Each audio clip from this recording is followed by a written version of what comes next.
ሰላም ፊልም ወዳጆች እንዴት ናችሁልን? ፊር ዘ ዎኪንግ ዴድ በቀጣዩ ክፍል ተመልሷል። እንደተለመደው በላይክ በኮመንት እንዲሁም ይህን ቻናል ሰብስክራይብ በማድረግ አብሮነታችሁ አይለን። ይህኛውም ክፍል ተመችቷችሁ ኮምኩሙት። ይመቻችሁ።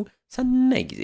ባለፈው በምዕራፍ 4 በፊር ዘ ዎኪንግ ዴድ የግድቡ ቦታ ላይ የነበሩትን ማዲሰንም በፕሮክተሩ ጆንም ጥቃት ተከፍቶባቸው ሁሉም ከቪክተር ጭምር ሊገደሉም ሲቃረቡ ኒክም ዙሪያቸው የተጠመደውን ፈንጂ የሚያፈነዳበትን ማፈንጃም እያሳየም በዛም አስፈራርቶ ሙሉ ቤተሰቡንም ነፃም አስወጥቶ እሱም ቦታውን በፈንጂው እንዳፈነዳዳውም ዳንኤልም እዛ ደርሶ የፕሮክተሩን ሰዎችም ሲገዳድል እንዳየ ነው። ከርቀትም ነታካ የተፈጠረውን ላካዩም በኋላ ትተዋቸውም እንደሄዱ ማዲሰን፣ አሊሻ እና ቪክተርም በግድቡ ውሃ ቢሰምጡም እንደተረፉም አይተን ነበር ያቆምነው። በዚህኛው በምዕራፍ 4 ቀጥለን እስከ ዛሬ ያለየነው አንድ ጥቁር ሱፍ ከጥቁር ባርኔጣ ጋር ያደረገን ግለሰብ እየተመለከትን፣ ግለሰቡም መኪናው አጠገብም ተቀምጦ ከረሜላውን አውጥቶ እየተመገበ ድምፅም ከወደ ጫካም ሰምቶ ተደናግጦ ሰው የመጣ መስሎ ድምፁን ከፍ አድርጎ ማነቅ እያለ እየጠየቀ ስለራሱም እያወራ እኔ ትክክለኛ ሰው ራሱ ካወራው ቆየውም እያለ ትዝታውን ከፍቅረኛው ጋር የነበረውን ኑሮም ይናገራል።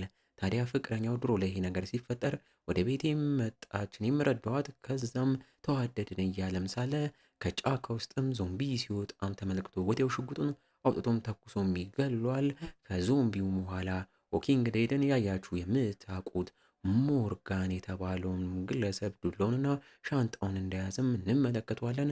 ሞርጋንም በትውስታ ከነበረበት ከዎኪንግ ዴድ ላይ የምናውቃቸው ከነ ሪክ ከነ ማጊም ተለይቶ እነሱ አትሄድብን፣ አሁን ላይ ልብክ ተጎድቷል፣ እኛ ቤተሰቦችህ ነን፣ እዚሁ ሁን ቅርብ ቢሉትም እሱ ግን ሳይስማማ ቀርቶ ተሰናብቷቸው ሻንጣውን ሸክፎ ብቻውን ጉዞ በእግር እንደጀመረም እናስታውሳለን። በዚህ መልኩ ሞርጋንም ለብቻው አንዳንዴ በእግር አንዳንዴ ደግሞ የሚሰራ መኪናም ሲያገኝ በመኪናም ሲጓዝም ቆይቶ በመሃልም እግሩን በዞምቢ የተነከሰም ግለሰብም አግኝቶ ሊረዳው ቢሞክርም ያ ግለሰብ ግን ሁላችንም ብቻችንን ነው በሚልም ምንም እርዳታውን ሳይቀበልም ሞርጋንም መጓዙንም ይቀጥላል። ከዕለታት አንድ ቀን አሁን ያለንበት ምሽት ላይም ከዚህ ሱፍ ለባሽና ባርኔጣም ካደረገው ሰው ጋም ተገናኝቶ ያም ሰው ራሱንም አስተዋውቆ ጆን እንደሚባልም እየነገረው ትክክለኛ ሰውም ካወራው ቆየውም እያለ እርቦ ካል እኔ የሚበላ ምግብ አለኝ ና ወደ መኪኔ እንብላም በሚል ወደ መኪናው ቢጋብዘውም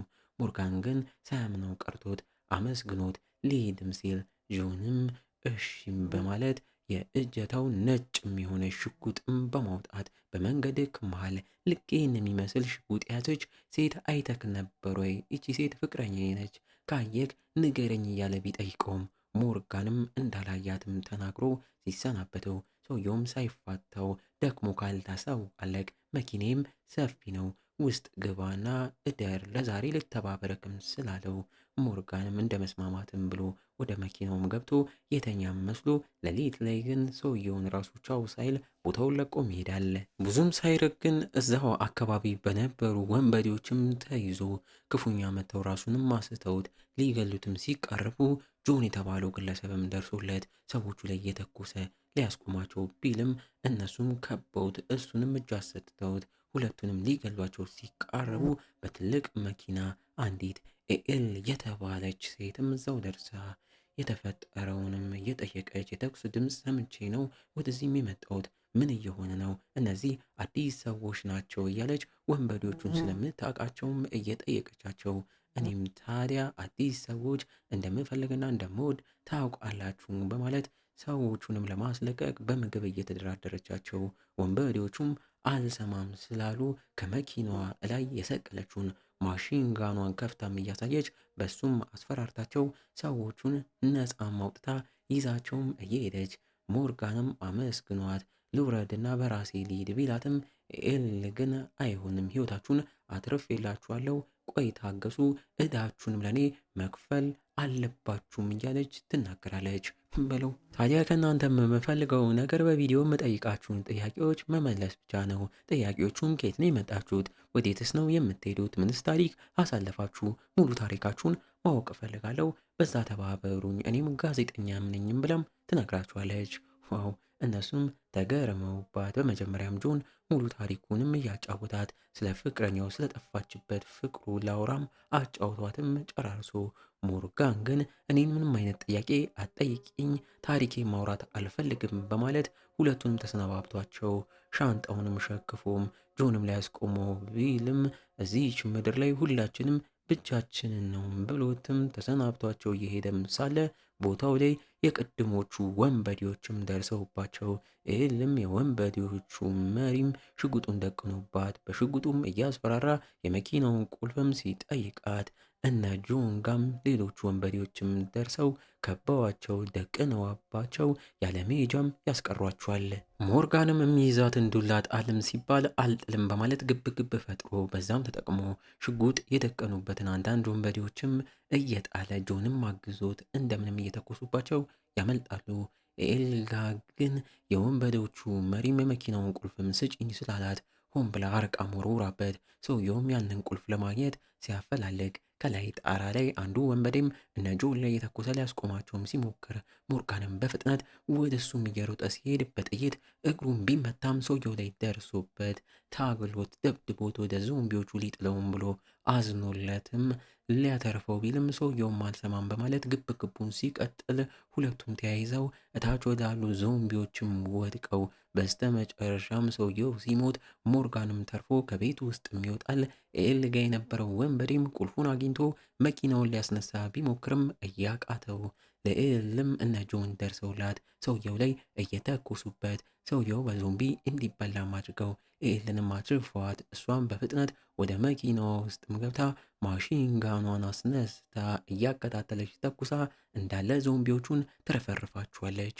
ዋው! በዚህ መልኩ ሁሉም ወደ መኪናቸውም ገብተው ጉዟቸውንም ቀጥለው ሞርጋንም እግሩ ላይ በጥይት ስለተመታ እሱን ለማከም እየሞከረ ኤል መኪና ውስጥም በነጭ ጨርቅ ላይ የተጻፈም ጥቁር ጽሁፍም ስላዩ ያንን ጽሁፍም በብዛትም ስለተመለከቱት ስለዛ ጽሁፍም ጠይቀዋት እሷም ከሰሞኑ እንደዚህ ቁጥር የተጻፈባቸው ነጭ ጨርቆች እየበዙም ነው፣ ስለዛም ጉዳይ እያጣራው ነው ብላቸው መልሳላቸው። በአሁኑም ሞርጋን ለጥያቄዋ ዝግጁ እንደሆነም ነግሯት እሷም በደስታ መኪናዋን አቁማ ቪዲዮ ካሜራዋን አዘጋጅታ እየቀረጸችው ታሪኩንም ትጠይቋለች። ከአትላንታ ከተማም እንደመጣም ነግሯት ስለነበረበትም ጥሩ ሰዎችም አውርቷት ለምን ታዲያ ትቷቸው ወደዚህ እንደመጣም ስትጠይቀው ምንም ከመናገርም ተቆጥቦ ከነበረባቸው ሰዎች ጋር ከሌሎች ቡድኖች ጋር ከባድ ጦርነት ላይ ነበርን። ያንን ጦርነት አሸንፈን ነበር፣ ግን እኔ የምወዳቸው ሰዎችን ስላጣው ራሴንም አጣው። ለዛም ነው አሁን በራሴ ብቼን ወደዚህም የመጣሁትም ብሏት ለጥያቄዋ ምንም አይነት ምክንያትና መልስም ከዚህ ውጪ ሳይመልስላት ተነስቶ በእግሩ አሁንም ብቻውን ሰው አያስፈልገኝም በሚል ተሰናብቷቸውም ይቋትናል። በመሃልም ታዲያ አስቀድሞ መኪና ውስጥ የነበረውና ሊረዳ የሞከረውን ግለሰብም ሞቶም አግኝቶት ሰውየውም ወደ ዞምቢ ተቀይሮ መኪናውን ትቶ እየሄደም እንዳለም አይቶት ሊከተለው ሲሞክር ሌሎች ዞምቢዎች ከኋላም ደርሰውበት ሊበሉትም ሲቃረቡ ጆንም አዳልጦትና አደናቅፎት ወድቆ ዱላውንም መሬት ጥሎ ሊሞት ሲቃረብ እዛውም ጆን ደርሶለት ዞምቢዎቹንም ገሎለት አተርፎትም ያን ግለሰብ ሊያውም ስላለ ወደዛም ግለሰብም አመርተው ሞርጋንም እያዘነ ቢሆንም ያን ሊረዳው የነበረውን ሰውም ገሎት ሬሳውንም በስነ ስርዓትም ቀብሮ ከነ ኤል ጋም ሰላም አውርዶ ምንም ጥያቄ አልመለስም በሚል ጉዞም አብረውን ቀጥለው ኤልም ለጆን ፍቅረኛው ላውራንም ልትፈልግለትም ተስማምታ ጉዞም ይቀጥላሉ። በመሃል ታዲያ አስፓልት መሃል አንዲት ሴት ተጎሳቁላም አይተዋት ሊረዷትም በዛውም ሊያወራትም ኤልም ተዘጋጅታ መኪናዋንም አቁማ ከመውረዷ በፊት ግን ትታጠቃለች። ድንጋጤ ላይ ያሉትና ሞርጋን ግን እኛ ሰዎችን ዝም ብለን አንገልም ግዴታ ካልሆነብንም በሚል ምንም ሳይታጠቁ ተከትለዋትም ወርደው መሀል አስፓልት ላይ ያለችውን ሴት ሊያወሯትም ሲሞክር እኛም ያቺ ሴት ባልጠበቅነው መልኩ አሊሻ እንደሆነችም እያየን እዚህ ምን ትሰራለች እያለን እየጠየቅን ኤልም ስለ ማንነቷ ስትጠይቃት አሊሻም ይሄ ቦታ ላይ መጥፎ ሰዎች አሉም እያለቻት ወዲያው ግን ቀይር ብላ በያዘችው ስለት አንገቷ ላይ ደቅናባት እያስፈራራቻት ከጫካ ውስጥም ተከታትለው ቪክተር፣ ኒክና ሉሲያም ጠመንጆቻቸውን ይዘው ወጥተው እነ ሞርጋንን እጅ ያሰጧቸዋል በለው። ኤኤልም ተደናግጣ ለአሊሺያ የአንቺስ ታሪክ ምን ይሆን እያለች ትጠይቃታለች። ወይ ጉድ! በዚሁ ትዕይንቱ ወደ ኋላ መለሱን። የዛኔ ግድቡ ቦታ የፈነዳዳም ሰዓት ማዲሰንም ከቪክተር ጋር ሆና ዳግመኛ ከልጆቿ አሊሺያና ኒካም በሰላምም ተገናኝታ ራቅ ብለው ያለ ስቴዲየም ቦታም ላይ ኑሯቸውን አድርገው ቀናቶችም ተቆጥረው ስቴዲየሙ ቦታም ላይ ከተለያዩ ሰዎች እንዲሁም የኒክ ፍቅረኛ ሉሲያም ሳይቀር አንድ ላይ ማብረው እየኖሩም እንዳለም እርሻም ራሱ እዛ ቦታ ላይ እንዳለም እየተመለከትን ከሰሞኑ ታዲያ አዲስ በህይወት ያገኟትን ቻርሊ የተባለች ህፃንም አትርፈዋት ቤተሰቦቿንም ስላጣች እዛው ስቴዲየሙ ቦታ ላይ ቤትም ሰጥተዋት ማዲሰንም ከህፃኗ ልጅ ከየት አቅጣጫ እንደመጣችና ስለ ቤተሰቦቿ ለማጣራትም እየሞከረች ኒክም ስቴዲየሙ ቦታ ያለውን እርሻና አትክልቶች እየተቆጣጠረም እንዳለም እያየ ነው። በመሃልም ታዲያ አትክልቶቹ እየደራረቁ መሆኑንም አይቶ ግራም ይጋባል። ማዲሰንም ከቪክተር ጋርም ሆና የህፃኗን ቻርሊ ቤተሰቦች ለማግኘት ራሷ ቻርሊ ወዳለችው አቅጣጫ ቦታ ለመሄድና ለመፈለግ ሲዘገጃጁ ሉሲያንና አሊሲያንም ቀላቅለዋቸው በመኪናም ከመውጣታቸውን በፊት ስቴዲየሙ ዙሪያም ያሉትን ዞምቢዎች በድምፅ አዘናግተው ቦታውን አጥርተው ትልቁን በርም በኒክ ተከፍቶላቸው ኒክ ታዲያ ያ የግድቡ ነገር ከተፈጠረም በኋላ እዚህ ቦታ ረጋ ብሎ ሳይወጣም ሰላሙን አግኝቶ እየኖረም እንዳለም እንረዳለን። ለአሁንም ሁሉንም ተሰናብቷቸው እሱም እዛ ይቀራል። አትክልቶቹንም ሲመረምር አፈሩ መመረዙንም ተረድቶ በሬዲዮን በኩል ለነ ሉሲያም ነገሩንም አስረድቷቸው እነሱም በመንገዳቸው መሃል ለአፈሩ መድኃኒትም ካገኘን እንፈልጋለን እያሉት ሬዲዮም ተቆራርጦ ይዘጋል። ከጥቂት ጉዞም በኋላ ቻርሊ ወዳለቻቸው መንደርም ደርሰው ወደ ውስጥ ገብተውም እየተዘዋወሩ ለፍለጋም እንዲመቻቸው ቪክተርና ሉሲያ አሊሺያና ማዲሰንም ሆነው ቦታውን እየተዘዋወሩ ሲመለከቱ ምንም አይነት ሰውም አተው ግራ በሚያጋባ መልኩ ደግሞ ዞምቢ የሚባል መንደሯም ላይ ሲያጡ እዚህ ቦታ ምን ተፈጥሮ ነው እያሉም ግራ ተጋብተው በነጭ ጨርቅም ላይ 457 ቁጥር የተጻፈም ተመልክተው ምንነቱን ሳይገባቸው ማፈላለጋቸውን ሲቀጥሉ በመሃልም ቪክተር ለሉሲያ ይህን ማዲሰን ውለታም አለብኝ፣ ማዲሰንን ያንን ሁላ ነገር አድርጊያት አሁንም እየረዳች ነው፣ ምክንያቷን ግን አላቅም እያለ እየተናገረ ማዲሰንም ሳታስበው ከኋላዋ አንዲት ሴትም ደርሳ ሽጉጥ ደቅናባት ምንም እንዳታደርግ እያስጠነቀቀቻት ፊቷን አዙራ የመኪናችሁን ቁልፍ ብቻ ስጭኝ እያለችም ታዛታለች በለው። ማዲሰንም ተደናግጣ ቢሆንም እንደ መረጋጋት እያለች እኛ ሰላማዊ ሰዎች ነን፣ ትልቅ ደህንነቱ ከተጠበቀም መኖሪያም ቦታም ነው የመጣ ነው፣ አንቺም አብረሽን ወደዛ መምጣት ትችያለሽ። ቻርሊ የተባለች ህፃን ቤተሰቦቿን ከዚህ ቦታ አታ እንድንፈልግላት ነግራን ነው ወደዚህ የመጣ ነው ብትላትም ሴትየዋ ግን እኔ ልጅ የለኝም በማለት የመኪናውን ቁልፍ ተቀብላት በፍጥነት ልትሄድ ብትልም ከፊት ለፊቷ አሊሻ ከኋላ ደግሞ ቪክተርና ሉሲያም ደርሰውባት እጅ እንድትሰጥም ሲያስገድዷት አይሆንም በሚል ሮጣ ልታመልጥም ሞክራ የኬሚካል ታንከር ወደ ላይም ወጥታ ልታመልጥ ስትል ሳታስበው ወደ ታችም ወድቃ ኬሚካል ውስጥ ገብታ እዛም ባሉ ዞምቢዎች ልትነከስ ስትቃረብ ማዲሰንም ያንን አይታ ራሷን አሳልፋም ሰጥታ ለእሷ ስትል ወደ ታችም እሷም ዘላም ገብታ ስትታገልላት እነ ቪክተርም ከወደ ውጪ ታንከሩን በስንት ትግልም ከፍተውት ዞምቢዎቹ ከነ ኬሚካሉ እንዲወጡም አድርገው እነ ማዲሰንን ያተርፏቸዋል በለው። ከቆይታም በኋላ ሁሉም ተረጋግተው ቪክተርም ማዲሰን እንዴት ለማታውቀው ሰው እንዲህ መስዋዕት መሆኗም እየገረመው ማዲሰንም ታዲያ አንድ ሰው እስካልሞተ ድረስ ልንረዳው ይገባልም እያለችው እንዲህ ያደረገችውን ሴትዮም ታዲያ አሁን ላይ ስሟን ጠይቃት ከየትስ እንደመጣችና ማን ዞምቢዎቹን ወደ ኬሚካል ውስጥ እንደከተታቸው ስትጠይቃት ሴትዮዋም ያንን እንደማታቅ ስሟ ግን ናዮሚ እንደሚባልና በጉዞም ላይ ሳለች እዚህ ቦታም ትላንት ማታ መታም አድራ መሆኑንና መኖሪያ የሚባል ቦታም እንዳልነበራትም ትናገራለች። ታዲያ ቦታውም እየመሸም ስለመጣ ሊንቀሳቀሱ ሲዘገጃጁ ስቴዲየሙ ቦታም ላይ ኒክ ከህፃኗ ቻርሊም ጋም ሆኖ እጽዋቶቹንም ለማስተካከል እየጣረ ህፃኗ ቻርሊ ታዲያ በመሃል ሳትታይ ከሬዲዮ መነጋገሪያም ላይ የሆነ ነገር ለማድረግ ስትጥርም እየተመለከትናት አመሻሽ ላይ ታዲያ እንመጣለን ያሉት እነ ማዲሰንም ስለቆዩ በዛም ኒክም ተጨንቆ ሊፈልጋቸውም እያሰበ በሕፃኗም በኩል ታዲያ የስቴዲየሙን በርም አስከፍቶ ለመጀመሪያ ጊዜ ከራሱ ጋር እየታገለም ቢሆን በመኪና ቦታውን ለቆ ቢወጣም ብዙም ሳይርቅ የግድቡ ፍንዳታም አእምሮ ላይ ድቅንቅን እያለበት እዛው ከመኪናው ተጋጭቶም ራሱን ስቶም ይወድቃል በለው። የዚህኔም ዞምቢዎቹ ሙሉ መኪናውን ከበውት ሊገሉትም ሲቃርቡ ከላይም በስናይፐር እየገደሉለት ወርዶ በፍጥነት ወደ ስቴዲየሙ እንዲመለስ እየነገሩት እሱም እንደተባለው እያደረገ ሳለ እነ ማዲሰንም እዛ ደርሰውለት ወደ መኪናቸውን ማስገብተውት በፍጥነት ወደ ስቴዲየሙ ይመለሳሉ። ያቺ ህፃኗ ቻርሊም የሚሆነውን በቀዳዳ ስትመለከት እናያታለን። ከቆይታም በኋላ ማዲሰንም ወደ ትንሿ ቻርሊም ጋር ማምርታ ቤተሰቦቿን እንዳላገኙላትም ወዳለቻቸውን መንደርም አምርተው እንዳጧቸው መንደራቸውም ላይስ ምን ተፈጥሮ እንደሆነም ስጠይቃት ትንሿ ቻርሊም በሰማችው ነገር ብዙም ሳትገረምና ሳትደናገጥ ለተጠየቀችው ጥያቄ ግን መልሷ ዝምታም ይሆናል።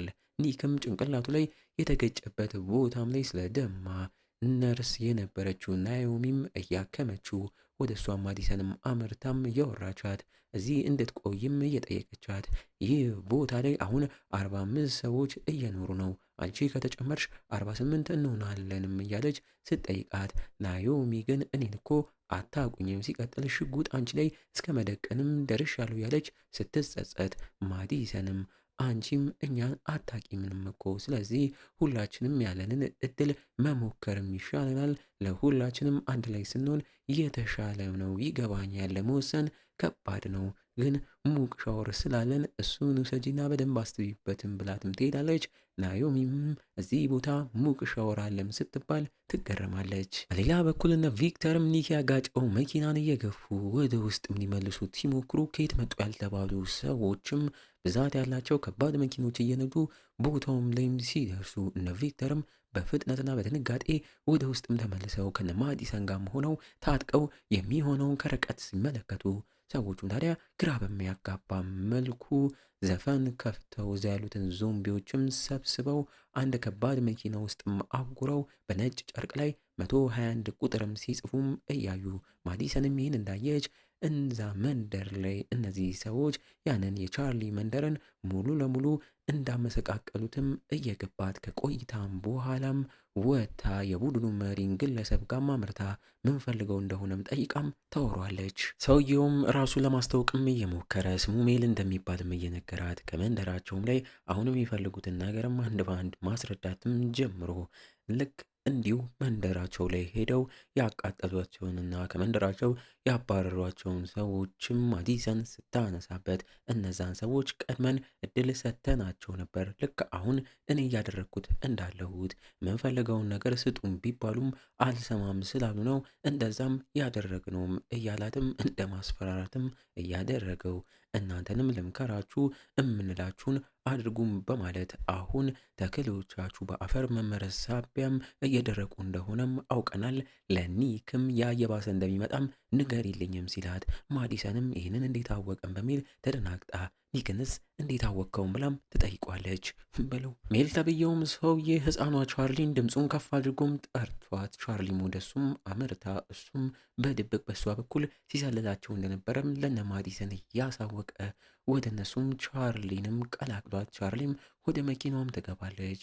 በለው እነ ማዲሰንም ኒክም በዛም እየተገረሙ ማይልም ለማዲሰን ለሁሉም መንደርና ሰዎች እንዳደረግኩት ለእናንተም አሁን እድል ልስጣችሁ፣ ያላችሁ መሳሪያ በብዛት አንድም ሳላስቀር አውቅ ያለው ያንን ሁላ እንዲሁም ሌላ ለኛ የሚጠቅምን ነገር አሳልፋችሁ ስጡ ወይም ደግሞ እኛን ተቀላቀሉ፣ ካልሆነ ግን ከዚሁ እኛ ንቅንቅ ሳንል እናንተም ውስጥ እንዳላችሁ በረሃብ ትሞታላችሁም እያለ ሲያስፈራራት ማዲሰንም በንዴት ምንም ነገር አሳልፈው እንደማይሰጧቸውም ተናገራም ስትመለስ ገና እስካሁን አልተፈተናችሁም፣ በቅርቡም ትፈተናላችሁም ይላታል። በለው በዚህ መልኩ በቀጣይ ቀናቶችም ማዲሰንና የመንደሯ ነዋሪዎችም ያለመውጫ ቀርተው እርሻዎቻቸው አትክልቶቹ ሁላ እየደራረቁም በዛም ኒክም ተጨንቆ የሚያደርጉት ግራ ገብቷቸው ሉሲያም ለህፃኗ ቻርሊም ማንም ሳያያት ከስቴዲየሙም ወጥታ አንድ የተረት መጽሐፍም አስቀምጣላትም ስትመለስም እናያታለን። ትዕይንቱም በስተመጨረሻ ወደ አሁን ጊዜም መልሶን እነ ኒክም ኤኤል ሞርጋንንና ጆንን ከያዙም በኋላ እነሱም የያዙትን ሲበረብሩም ከውስጥም በነጭ ጨርቅ ላይ የተጻፈውን ቁጥርም አይተው ይህ የእናንተ ነው ወይ? ከቮልቸር ከተባሉት ሰዎች ጋር አንድ ላይ ናችሁ እያሉም ሲያፋጥጧቸው ኤኤልም በመንገዳቸው መሃል ያንን ጨርቅ እንዳገኙና ቮልቸር የተባሉትን ሰዎች እንደማያውቋቸውም ስትናገር፣ አሁን ላይ ታዲያ አሊሻም እንደዛ ከሆነ ይህን ጨርቅ ከየት እንዳገኛችሁት ታሳዩናላችሁም በማለት እንደዛው እንዳሰሯቸው ወደ መኪናቸው ማስገብተው ጉዞም ይጀምራሉ። ወይ ጉድ! በቀጣይስ ክፍል ምን ይፈጠር ይሆን? ማዲሰንስ አሁን ላይ የት ገብታም ይሆን? በቀጣይ አብረን የምንመለከተውም ይሆናል። እና እንዴት ነው ፊልም ወዳጆች? ፊር ዘ ዎኪንግ ዴድ የተሰኘው ምርጥ ሙቪ ወደዳችሁት? በእርግጠኝነት ወዳችሁታል። ታዲያ እንዳይቆም እንዲቀጥል ኮመንት ላይ ይቀጥል እያላችሁ ጻፉልን። እንዲሁም ይቺን ቪዲዮ አነስ ያለች 700 ላይክ ብቻ ዛሬኑ አስገቧት። ይመቻችሁ፣ ቸር ቆዩልን።